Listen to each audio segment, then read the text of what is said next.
প্রিয় দর্শক, আজকে আপনাদেরকে এরকম একটি আল্লাহ তাআলার সিফাতি গুণবাচক নামের মধ্যে একটি নামের ফজিলত এবং আমল সম্পর্কে জানাতে যাচ্ছি।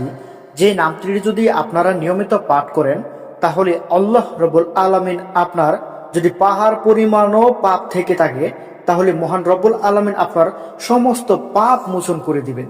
মহান রব্বুল আলামিন আপনার সমস্ত পাপ এক নিমেষেই মোচন করে দিবেন, আপনি ক্ষমা পেয়ে যাবেন। তাই এত গুরুত্বপূর্ণ এবং ফজিলতপূর্ণ আমলটি সম্পর্কে আপনাকে জানতে হলে ভিডিওটি সম্পূর্ণ দেখতে হবে।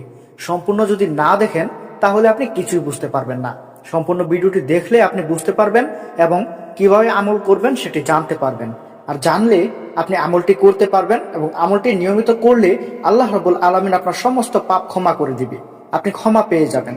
আপনার দুনিয়াতে আপনি কত পাপ করেছেন, পাপ করতে করতে আপনি পাথর হয়ে গেছেন, আল্লাহ রাব্বুল আলামিন আপনার সেই পাথরকে ফুল বানিয়ে দিবেন, আপনাকে ক্ষমা করে দিবেন। আপনার সমস্ত পাপ আল্লাহ রাব্বুল আলামিন ক্ষমা করে দিবেন, আপনার মধ্যে ক্ষমার চিহ্ন দেখা যাবে। তাই এত গুরুত্বপূর্ণ এবং ফজিলতপূর্ণ আমলটি সম্পর্কে চলুন আসুন এখন জেনে নেওয়া যাক।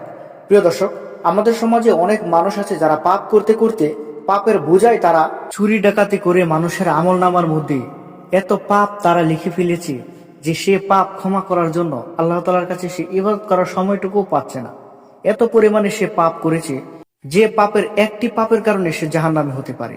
তো আজকের ভিডিওতে আমরা আপনাদেরকে জানাবো যে আল্লাহ রাব্বুল আলামিনের 99টি গুণবাচক সিফাতি নামের মধ্যে কোন একটি নামের আমল যেটি আপনি যদি করতে পারেন তাহলে মহান রব্বুল আলামিন আপনার সমস্ত পাপ ক্ষমা করে দিবে। আপনাকে সমস্ত পাপ ক্ষমা করে দিয়ে আপনি একটি সুন্দর জিন্দেগি পাবেন এবং সেই জিন্দেগিতে আপনি আমল করতে পারবেন, আপনি আর পাপ কখনো করবেন না। তাই পাপ থেকে বাঁচতে আপনাকে আমলটি সম্পর্কে জানতেই হবে। তো চলুন জেনে নেওয়া যাক সেই গুরুত্বপূর্ণ আমলটি সম্পর্কে। প্রিয় দর্শক, আমলটি হচ্ছে আল্লাহ তাআলার 99টি গুণবাচক নামের মধ্যে যেই 15 নম্বর নাম সেটি হচ্ছে আল গাফফারু।